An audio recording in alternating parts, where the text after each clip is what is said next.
Bueno, pues estamos aquí con nuestro buen amigo, sobre todo buen amigo mío, de... ¿Hace cuánto que nos conocemos, Curro?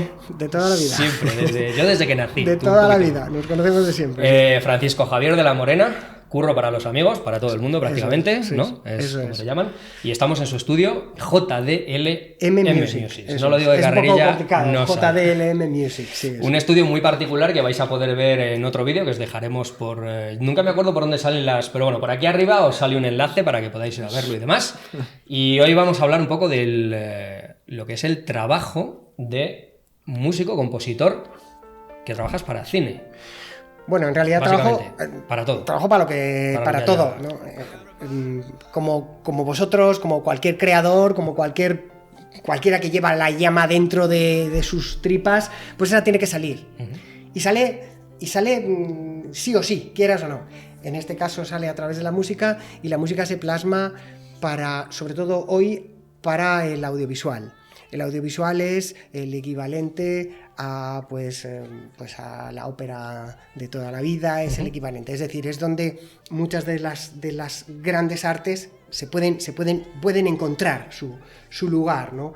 La fotografía, me estoy refiriendo al cine, claro, en general, la fotografía, la imagen, la iluminación, la música, la actuación, interpretación, guión, literatura, todo esto. Gracias a eso tenemos una cabida, y trabajo pues para eso, pero sin olvidar, por supuesto, todos aquellos que quieren hacer sus canciones, que quieren cantar, que componen sus canciones, necesitan de alguien que se las produzca y quieren sacar su disco, sean amateur o que quieren iniciarse en el mundo de la música, o que ya llevan un recorrido. Da igual, hacemos todo lo que sea. Claro, tu faceta de compositor y aparte el estudio que de productor, sí. Producción musical. Fundamentalmente Javier de la Morena, que soy yo, que es como más o menos me suele conocer la gente, fundamentalmente es compositor de música, o tanto para artistas, o para publicidad, o para cine, sobre todo para cine, ¿no? Pero eso no quiere decir que no produzcamos trabajos de otras personas, ¿no?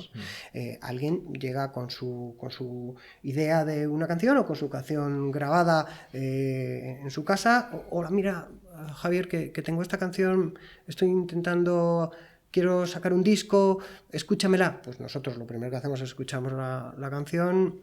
Lógicamente le damos el feedback adecuado y llegado el caso, pues nos lanzamos a producir esa canción y hacer que la canción sea lo mejor posible, ¿no? Que esa es otra faceta, lógicamente, ¿no?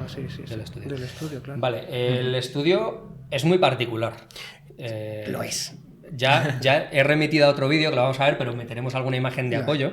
Es un estudio en el que estás como en tu casa. De hecho, ahora estamos en el patio del estudio, que tiene un patio precioso, además, en el que aprovecháis un poco para relajaros. En fin, está pensado para pasar muchas horas, ¿no? Sí, el trabajo de composición, el trabajo en general creativo, es un trabajo en el que tú empiezas a trabajar y a partir de ese momento el reloj desaparece. Cuando levantas la cabeza y dices, anda, si tendría que haber comido hace 2 horas. Sí.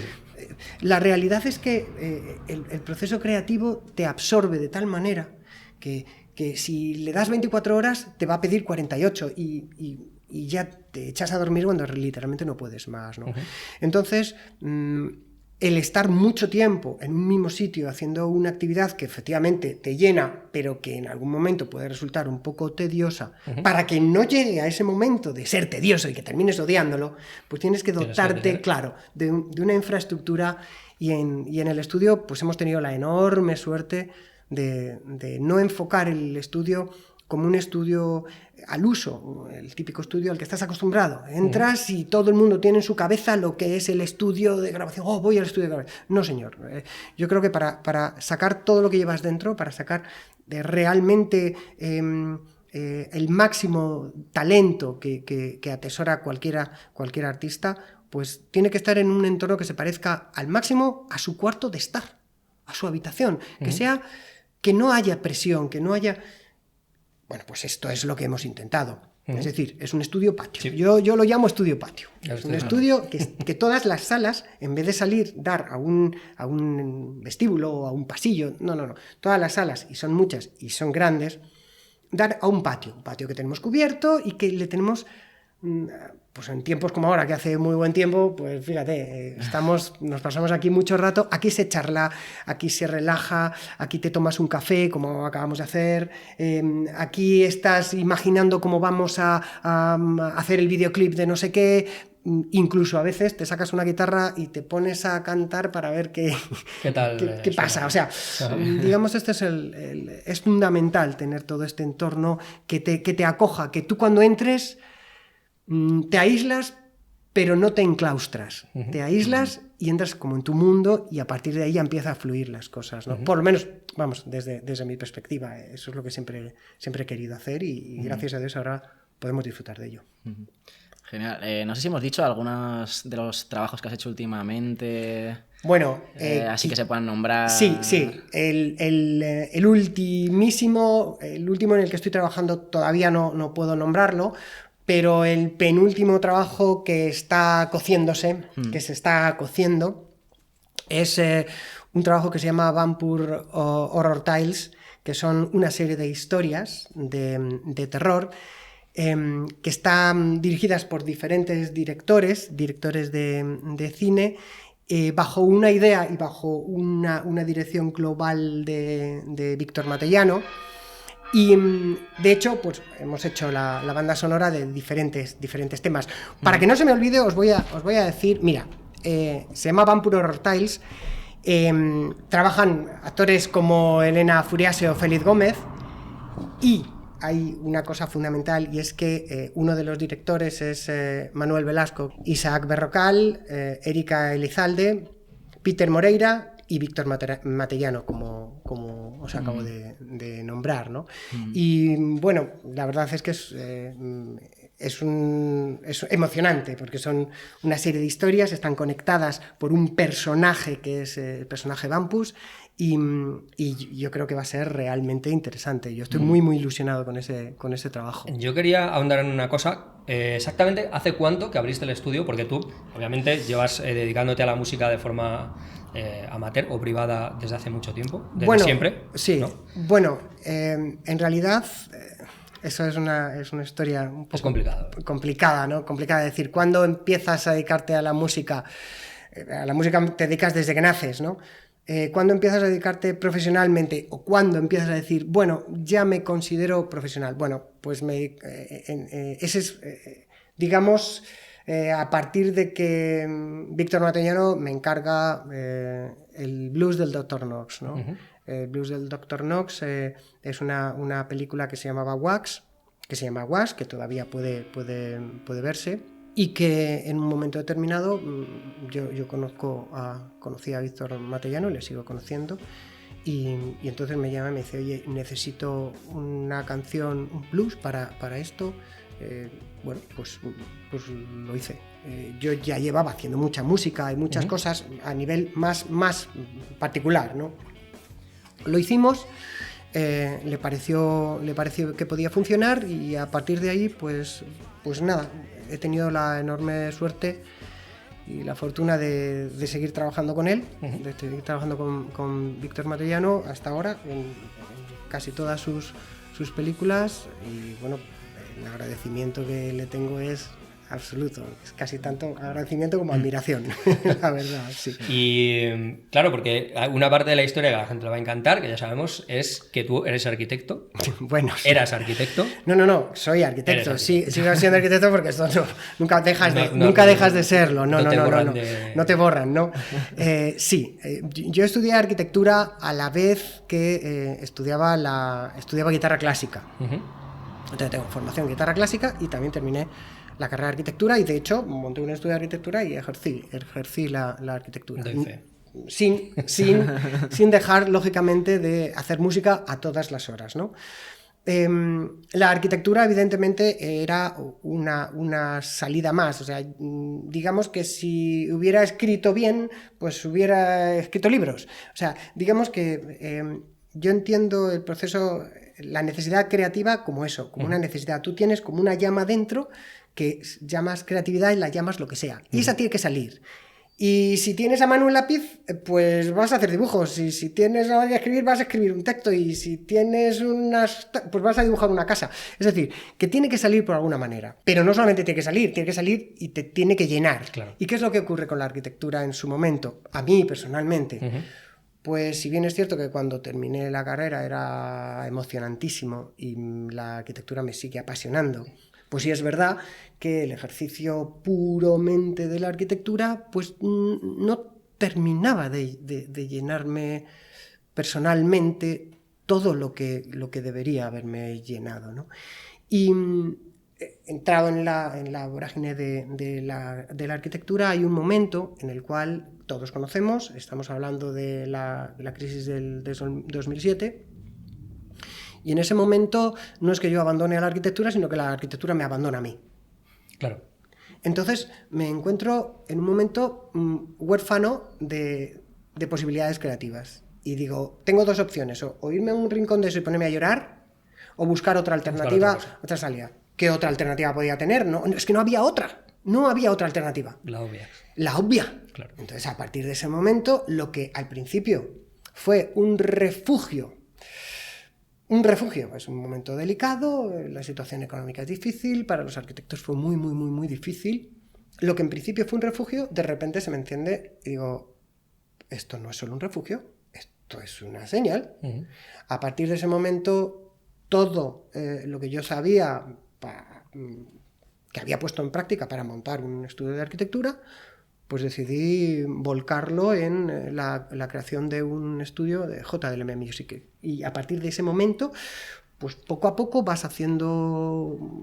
vas creando un espacio, el espacio va creciendo, van creciendo los encargos, van creciendo un poquito tu capacidad de trabajo y vas haciendo hasta que de repente hay un momento que dices, bueno, sí, efectivamente, me encanta la arquitectura, sigo siendo arquitecto, pero sobre todo soy compositor, soy músico, creo que siempre he sido más músico que arquitecto.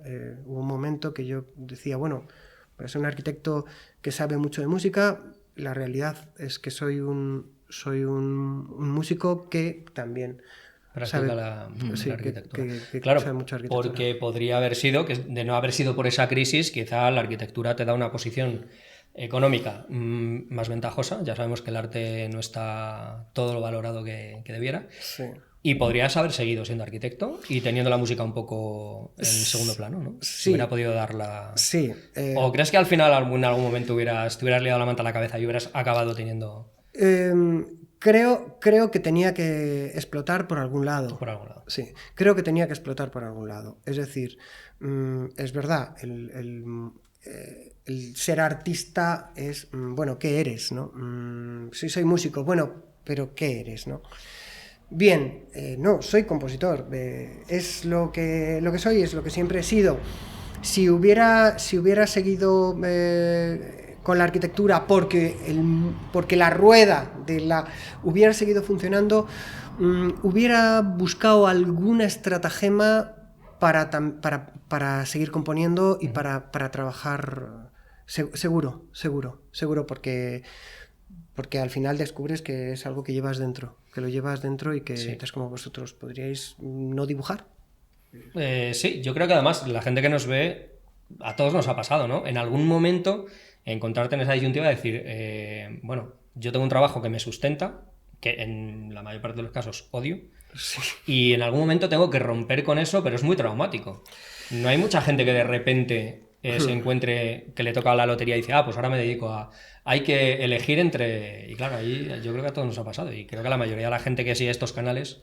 Es una cuestión, en realidad es una cuestión de decisión, de creértelo y de darte cuenta que se puede hacer. O sea, se puede hacer. Tienes que poner en la balanza determinadas cosas, ¿no? Hay una sensación de vértigo inicial, Claro. Decir, bueno, estoy volando y no tengo red, ¿qué va a pasar? Vale, pero ¿qué me aporta, no? Resulta que ahora mismo, pues, te encuentras mucho más lleno, personalmente. Claro. Claro, el bolsillo está mucho más vacío, es posible. Al principio, Porque luego, poco a poco, pues vas encontrando tu forma, de ganarte para comer y para pagar las hipotecas y para pagar la luz, con tu actividad, con la actividad que realmente has decidido hacer, ¿no? Y tal. Sí es verdad que la pregunta que me hacías antes es una pregunta delicada. Es decir, si la arquitectura no me hubiera abandonado a mí, si la rueda de la construcción hubiera seguido, si el boom del ladrillo hubiera seguido, pues ahí quizá hubiera sido más difícil. Sí, es verdad, hubiera sido más difícil. Pero la realidad es que, sea como sea, al final vas a terminar haciendo lo que quieres hacer. Porque si no te vas a arrepentir toda tu vida, ¿eh? Toda tu vida. Vas a terminar y vas a decir, ¿por qué no lo hice? Sí, de hecho yo creo que muchos artistas, y a mí me ha pasado, de hecho me ha pasado hace nada, cuando empezamos con el proyecto este gigante de Paper Monsters, la crisis del COVID, precisamente a mí me dejó sin mi otro trabajo, el trabajo que me sustentaba. Sí. Y fue ahí cuando dije, bueno, pues ya está. Si no puedo hacer nada, yo me tiro a la piscina y me dedico de lleno. Sí. Y creo que a mucha gente le pasa eso y va a animar a mucha gente a poner en práctica sus proyectos. Es que no es una cuestión de miedo, es decir, bueno, esto es así, me tiro y pienso en mí, disfruto y voy a ser capaz de ganarme la vida con lo que sé hacer, con lo que soy y ya está. Que la cabra tira al monte, demonios. ¡Oh, que tira! Por Dios, ¿no? Por supuesto. Yo tengo la duda de cómo contacta la gente contigo, porque eso, antes nos has dicho que a lo mejor alguien que está empezando y se ha grabado algo en su casa y quiere empezar a grabarlo bien y demás, pues te lo mandan y entonces tú puedes... pues lo escuchas y ya ves si grabar o no, pero en caso de, por ejemplo, de películas, no sé si contactan contigo los directores y demás, o cómo dan con tu contacto, o artistas musicales, que cómo empiezas a grabar con ellos y cómo eso te da pie a grabar con más gente, o empiezan a llegar por otros medios, a través de la página web, o... Pues eso es el misterio. Normalmente hay mucha gente que me escribe a través de la página, directamente al contacto de la página, o directamente me escriben por WhatsApp o me llaman por teléfono. Hola, tenemos esto y tal. Pues esa es una vía. Sí es cierto que en el mundo cinematográfico, con quien suelo trabajar normalmente es con Víctor. Y es Víctor directamente el que me dice, vamos a hacer esto y tal. Cuando es algún otro artista o algún otro director, es bueno porque me ha conocido a través de alguno de los trabajos que hemos hecho y casualmente hemos coincidido y, oye, pues mira, tengo esto, ¿te apetece hacerme tal? Me cuentan el asunto y tiramos para adelante y lo hacemos. De hecho, mira, eso me pasó ahora mismo con David Cortázar y con Alejandro Arestegui, que David Cortázar era director de fotografía, es director de fotografía de algunos de los trabajos de Víctor Matellano, y coincidimos en Regreso al Cepa. Y entonces, pues él también es director de cine y estaba preparando un cortometraje que se llama La chica de los cigarrillos, con Maggie Cibantos y con guión de Roberto Santiago y bueno, pues me dijo, oye, he visto el trabajo que has hecho en un cortometraje de no sé qué tal, que cual, ¿te gustaría? Pues sí, claro, ya está. Pero nunca sabes por dónde te van a venir. Yo apuesto más a este tipo de cosas, es decir, que hacer un buen trabajo, que la gente lo vea y se interesen por mí y que contacten y digan, oye, ¿quién te ha hecho eso? Sé que eso es muy lento. Esa forma de trabajar es muy lenta, pero es que no conozco otra.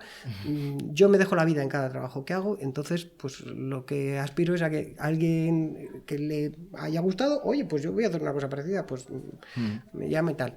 En cuanto a los músicos, pues un poco lo mismo, ¿no? Hay muchos músicos que efectivamente, cuando se atreven a mandarme sus cosas, porque sé que hay muchos que entran en la página, hay muchos que se echan atrás y no se atreven a dar el paso. Sí. Y de verdad trabajamos de hecho nos encanta trabajar con gente que empieza, ¿no?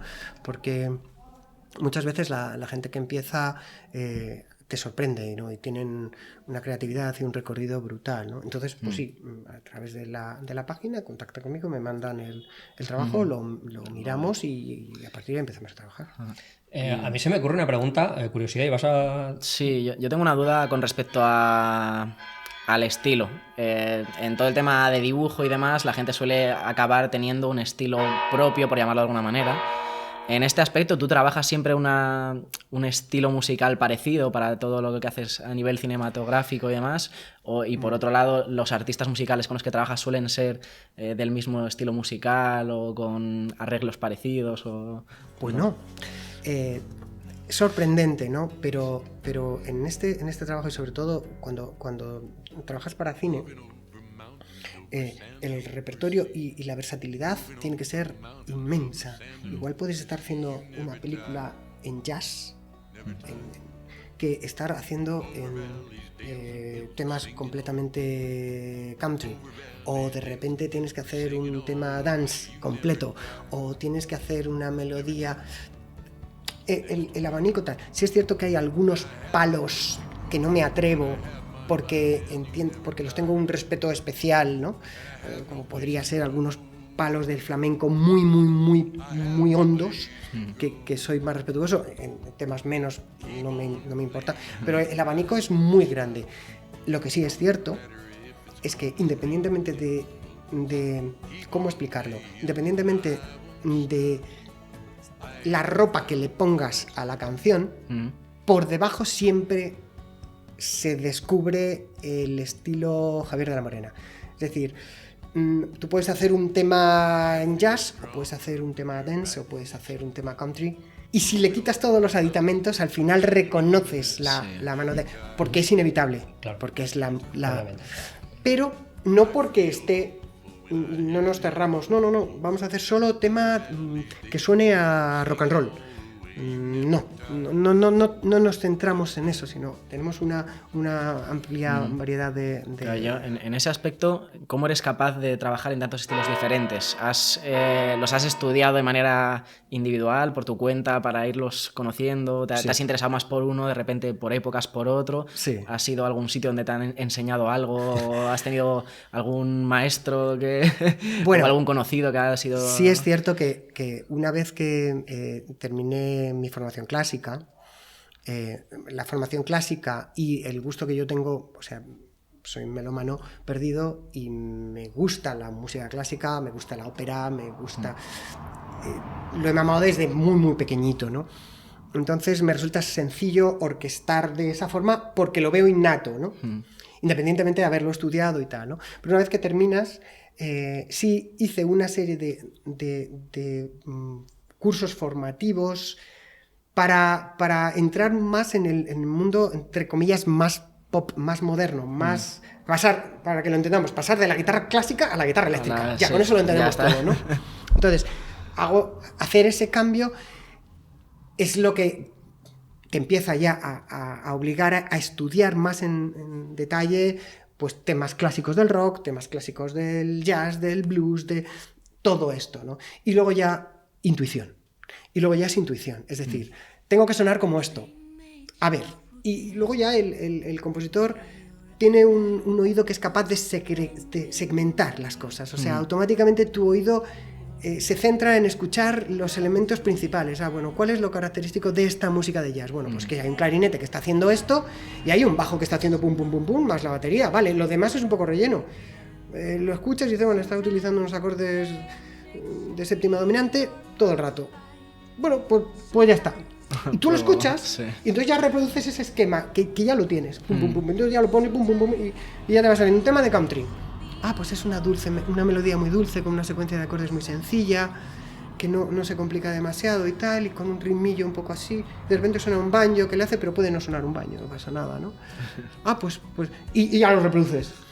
Y creo que lo importante además en esto es partir de lo que ya conocemos, de música, por ejemplo, de la música que sea, partes de música country, pasa por el filtro del artista, del compositor, y después sale otro producto que tú reconoces que es una música country, que tú puedes reconocer que es un estilo que sea, pero que te suena a 2020. Digamos que es captar un poco la esencia, pasarlo por tu filtro, darle tal, y que luego al final salga un producto novedoso completamente, que no ha perdido la esencia, pero que sí tienes un resultado que puede funcionar, que puede trabajar, que puede tal, ¿no? Es así, estudiarlos todos los días, cada vez que suena una canción. Cada vez que suena una canción, automáticamente mi oído empieza a descomponer esa canción. No puedes evitarlo. O sea, claro. no te relajas viendo una canción. Sí. Eso es un debate para muchos podcasts. Lo de si el arte relaja. ¡Ay, qué bonito! Dibujar, qué relajante. No, para nunca. Para el creador de esa pieza, yo no sé, porque los momentos de excitación, son tremendos, ¿sabes? Es decir, momentos pasionales, o sea, es visceral y es incontrolado. El proceso creativo lo es y no hay forma de hacerse con él. Que te extenúa, pues sí, evidentemente.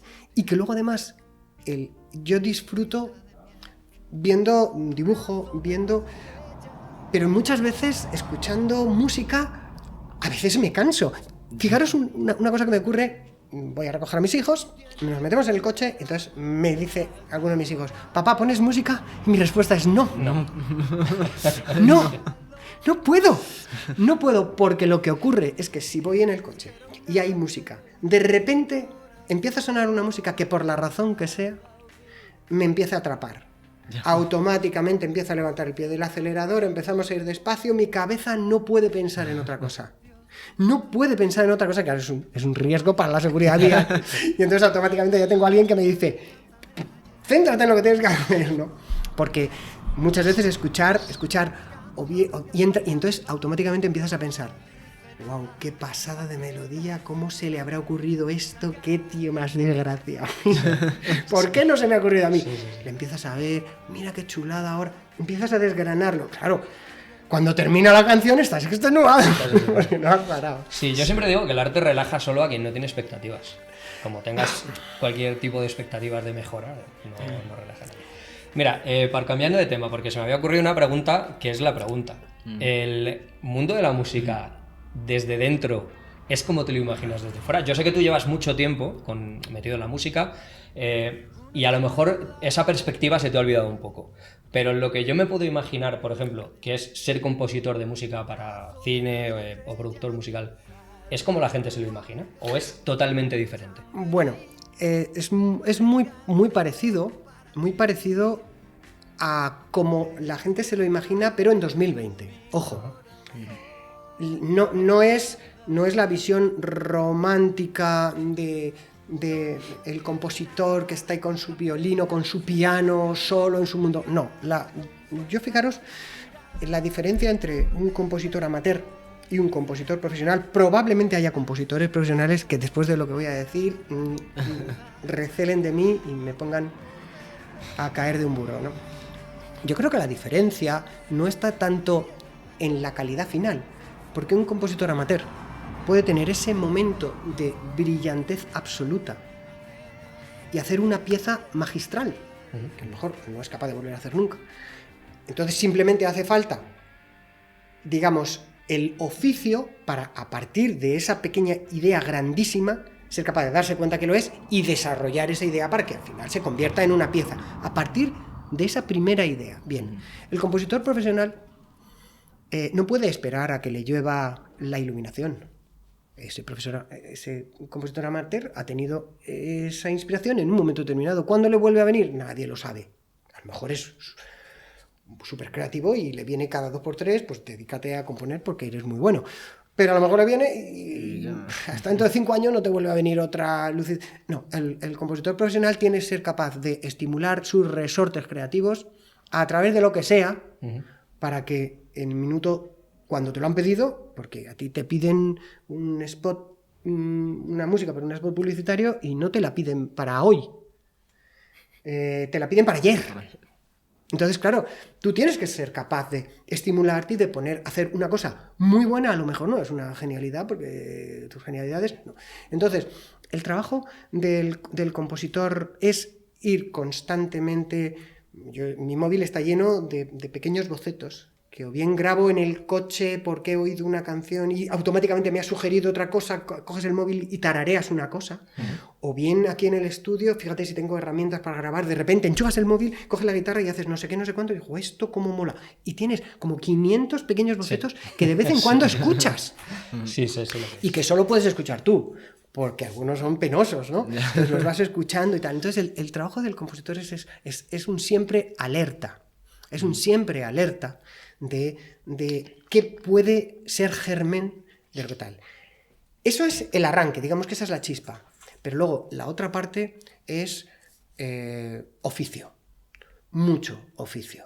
Mucho oficio primero para darte cuenta qué cosas son germen de una canción y qué cosas no. Porque hay cosas que te empeñas en que de ahí, y es que de ahí no sale nada. Ser capaz de ver de estos gérmenes, una cosa, en una canción, por ejemplo, qué parte nos puede servir de estribillo y qué parte no. Bueno, pues esta parte puede servir. Y luego, sobre todo, es un compás muchas veces, es un riff de guitarra, es una pequeñez, ¿no? Pues a partir de ahí, vale, eso tiene que tener un cuerpo. En una canción eso tiene que tener por lo menos 2 minutos y medio. Mis canciones suelen ser muy cortas, ¿no? 2 minutos y medio, 3. Pues eso hay que construirlo, hay que saber, hay que añadir. ¿Y qué instrumento le metes? Bueno, pues puede funcionar puede funcionar este otro. Y es prueba y error muchas veces, y es construirlo. Por eso, la imagen del compositor que lo tenía todo en la cabeza y que del principio le sale al piano, le sale tal el estribillo, después la coda, luego la repetición. Yo es que no sé cómo se podía hacer eso, no lo entiendo. Yo necesito abrir mi Logic, grabar la frasecita, modificarla, cambiarla, duplicarla, cambiarla de tiempo, añadir otra cosa y ver cómo queda. Y ahora añado la guitarra. Uy, esto qué mal queda, lo borro. Eso es. Es decir, es un oficio como otro cualquiera, que te metes aquí a las 9 de la mañana, te pones a trabajar y sales a las 11 de la noche muchos días y te vas a tu casa. Es un oficio con su estrés, con sus necesidades, con su todo. Es un trabajo igual. Lo que pasa es que tiene la grandeza de que a veces pinchas lo que estás trabajando, te pones los auriculares y tienes que gritar. Tienes que gritar, o tú solo, no te oye nadie y descalzo te pones a dar botes porque sabes lo que va a venir. Ahora viene el momento, ahora viene. Y en eso se parece, en eso es igual. A los compositores de antes. Pero ahora tenemos otras herramientas, tenemos otro proceso, tenemos otras cosas, ¿no? Al final yo creo que la gente lo que tiene, casi todos los oficios que puedan tener una parte artística o creativa, es que hay una parte romántica muy peliculera, que es la que la gente se imagina, y luego tiene la parte de oficio, que es muy dura y muy esclava, y que no es lo que te encuentras. Yo, por ejemplo, ponemos siempre el mismo ejemplo, es muy divertido. Ahora todos los chavales, ahora que vamos a empezar producción de videojuegos y tal, te dicen, pues yo quiero ser beta tester. Y claro, pues ellos se están imaginando que ellos van a estar jugando a videojuegos todo el día. Sí. Y os digo, es que ser beta tester no es eso. Ser beta tester es que te pongan en un patio como este y te digan, date cabezazos contra todas las superficies, una por una, a ver en cuál da error el juego. Y eso no se lo imaginan, ¿no? Entonces ya es como que se quedan diciendo, pero que no es lo que me imagino. Pasa con el dibujo, que dicen, qué bonito ser dibujante. Y dices, el ratito que acabas un dibujo y estás orgulloso, sí, pero el resto es un oficio. Y obviamente con la música, pues totalmente parecido. Con la música es igual, y con la música hay momentos en los que dices, Dios mío, qué mierda estoy haciendo. Pero, Curro, ¿cómo estás haciendo esto? Entonces te levantas indignado y te vas. Dices, hoy no tengo el día. O a veces estás tú mismo cantando una canción porque tienes que hacerla tú mismo y te escuchas y dices, pero qué mierda. O sea, voy a decirle a no sé quién que me cante esta canción porque es que yo no la voy a sacar para adelante. O sea, hay mucho momento. Es un oficio, es un trabajo, que tienes que venir por la mañana, te tienes que poner y tienes que ser riguroso. Yo soy muy metódico, soy muy ordenado. Sé que mi momento creativo más importante es por la mañana. Mi momento creativo es por la mañana como a partir de las 9 y algo. Sé que tengo 2 o 3 horas de absoluta creatividad que me funciona muy bien, y a partir de todo y a partir de eso el resto del día es oficio. Oficio mecánico, sí. Es mecánico. Es ajustar un sonido, es ajustar no sé qué, es probar a ver no sé qué, no sé cuánto, no sé qué. Entonces, sabiendo eso, tengo que empezar a trabajar a las 9, tengo que seguir todo el proceso, tengo que hacer una parada forzada. Yo paro 2, 2:30 y paro obligatoriamente. Yo me esfuerzo a parar. Digo, voy a parar. Me voy al gimnasio, voy a comer, descanso un rato y luego ya vuelvo a casa, a recoger a los niños, vuelvo a casa. Y entonces a partir de ese momento vuelvo al estudio y vuelvo a seguir trabajando por la tarde hasta ya, bueno, hay veces que sí, hasta ya horas intempestivas dependiendo de la necesidad y tal. Pero ese rigor de trabajo no es me voy a dar un paseo por el campo a que vengan las musas. No. O sea, tienes que coger a la musa y traértela para acá y listo. Y de hecho ocurre cosas que he terminado de hacer un trabajo, con lo que sea, y muchas veces para relajarme lo único que hago es sentarme al piano y dejarme. Me siento al piano y me dejo. Empiezas a poner acordes, empiezas a trazar melodías casi sin mirar, casi sin tal. De ahí, de esos momentos de relajación, sin ninguna intención, sin ningún nada, a veces salen cosas brutales. Salen cosas brutales que digo, wow, qué chulo. ¿Y sabes lo que ocurre? Que cuando me he sentado en esos momentos y cuando 3 días seguidos he tocado una frase parecida, cuando llego a casa digo, creo que estoy componiendo.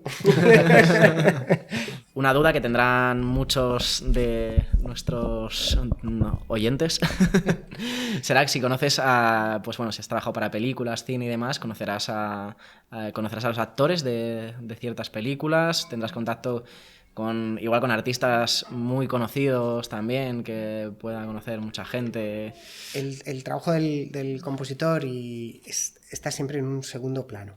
Es decir, nosotros siempre trabajamos sobre un corte de imagen, y sobre ese trabajo eso es lo que hacemos, ¿no? Entonces, una relación directa como la podría tener el director no la tenemos.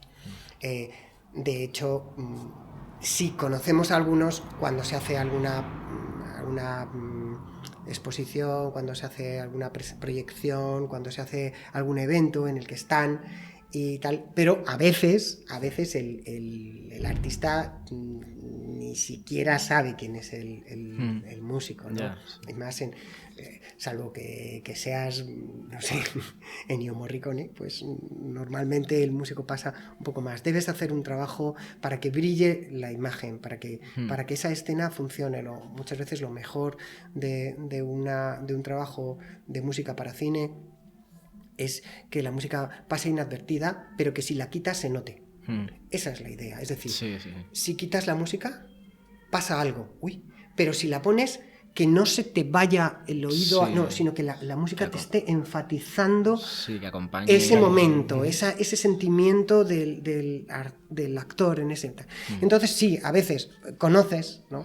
En mi caso sobre todo cuando es algún artista, algún cantante con el que, bueno, pues al final ha venido a cantar alguna canción, el caso de Jack Jamieson, el caso de Nat Simmons o recientemente Rosa León, bueno, pues que vienen y el trato por lo general con los artistas así más conocidos suele ser un trato cercano, porque esta gente no sé si tiene representantes y es como, no, habla todo con mi representante y yo vengo y bueno, eso suele ser unas veces sí y otras veces no. Hay veces que el artista es más accesible y se puede, y bueno, pues otras veces tienes que hacerlo efectivamente a través del representante, y desgraciadamente a veces a través del representante hay muchos proyectos que se quedan, no llegan a tal, porque por la razón que sea, pues no encaja, ¿no? Y bueno, pues ya está, pues nosotros lógicamente lo respetamos, y luego cada artista es como igual que tú, igual que yo. Claro. Pues hay algunos que son más abiertos, otros un poco más recelosos, un poco pues como la verdad que como todo, ¿no? Gracias a Dios, mi experiencia con todos los que han trabajado aquí es maravillosa, de verdad. Siempre con todos es muy, muy, muy agradable. El resultado final siempre es muy bueno, y yo creo que es eso. Cuando notas que un resultado final es bueno, es porque ha habido buena relación con el compositor, con el productor, con tal. todo un equipo. Es que si no, se nota al final. Sí, se nota. Se nota. Sí. En cualquier caso, Curro, pues tienen página web, todas estas cosas las pueden investigar a fondo. Por supuesto, claro. Para el que tenga más interés. Y yo creo que ya nos vamos a ir despidiendo. Eso sí, recordando que en algún momento esto repetiremos que además en este patio se está estupendo. Está muy bien. Nada, para los que estáis ahí, suscribiros al canal, dadnos like, ya sabéis todas esas cosas que decimos los youtubers. Y nos vemos aquí en el próximo vídeo.